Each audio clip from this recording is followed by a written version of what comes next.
Alright guys, it's oh, I think you're a little crooked. You're a little crooked. It is what time is it? It's around 5 o'clock. Yeah, and there's a little sad thing we need to tell you. We named all of our goats. The black and white is named Tutu. Yeah, Tutu. The Katie really named. colorful one is named Twinkle, and then the other one is named Tootsie. But guess what's sad? Tootsie died. Every single animal and every single plant is so important that you have on your homestead. You pour so much time and energy and love into each one of those things.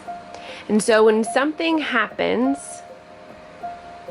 whether it's out of your control or not, it can be devastating. There have been many things that we have done that could have been prevented, and we want to share with you so that you don't make the same fatal mistakes as we do. You know, when you look at creation, boy, does it point to a creator. It's so precious. The green leaves, the buds that are coming up and sprouting. One night we forgot to lock up our chickens, and that was our first fatal mistake. A raccoon or a fox, we're not really sure, came in and took 2 of our birds. And we never forgot again. Second fatal mistake we did was we read online when to separate baby goats from their mom and their sisters for the male baby goats so that breeding doesn't take place. And we separated them around 10 weeks, and apparently that was too soon. And they both died of hypothermia, even with a nice house and nice bedding. That was our second fatal mistake. Our third fatal mistake is our cow. We didn't ask the right questions. We just went on the people's word that she would be a milking cow for our family. And it looks like we are going to have to move her on because she is not trainable.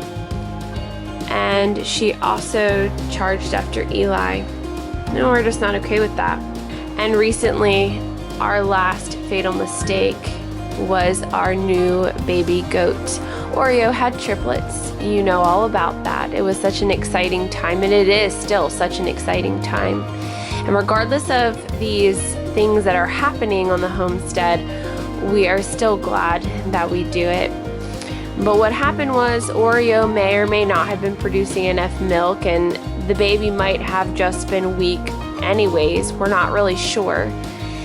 Well, a storm came through and the temperature dropped drastically, very, very fast. And we went outside to a snowy day when it had just been 60 the day before. And the third baby had already passed. Now, maybe she would have no matter what. We're not really sure because she was nursing. But regardless, I wish we would have paid maybe closer attention somehow. I don't know if we could have. Brought her in, bottle fed her, I don't know. So with her 2 sisters, we brought them in that night. And we took them out every 2 hours because the temperatures were about 10 to 13 degrees because of the wind chill. And so just being born, it was just a little too much.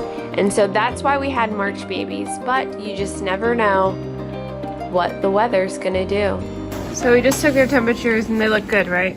Yeah, 101.3, which is like on the money. And then the black one was saying 101, but then she started panicking, and then her temp jumped up to 104. So that's cranking. That's still bring them over here so they don't fry up. And then we just gave them this, which is a goat Nutri-Drench. It has vitamin B's and just a selenium, bunch of stuff that they really like. Well, really not what they like, what they need. And usually we would do this anyways with the babies. You just do 1 squirt, and then in the mamas you do like 2 or 3. But it's just a nice, like, almost like taking like a vitamin pill.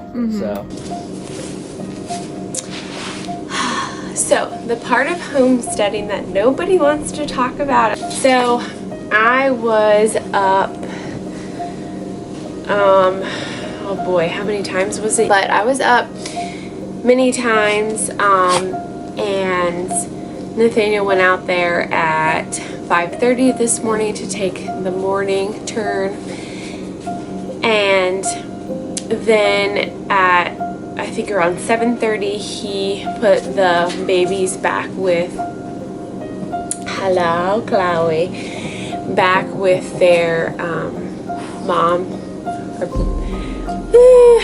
put the goats back with their mom. Oh boy. Because also last night we sprung forward and lost an hour. So on top of all this, I lost an hour as well. And I had to get up at 5:30 as well, just like Nathaniel, because I had to start getting ready for church, which we have, which is exciting. It's always exciting to be in the house of the Lord.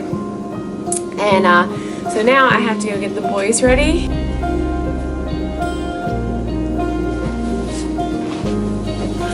The grass withers and the flowers fade, but the word of our God stands forever.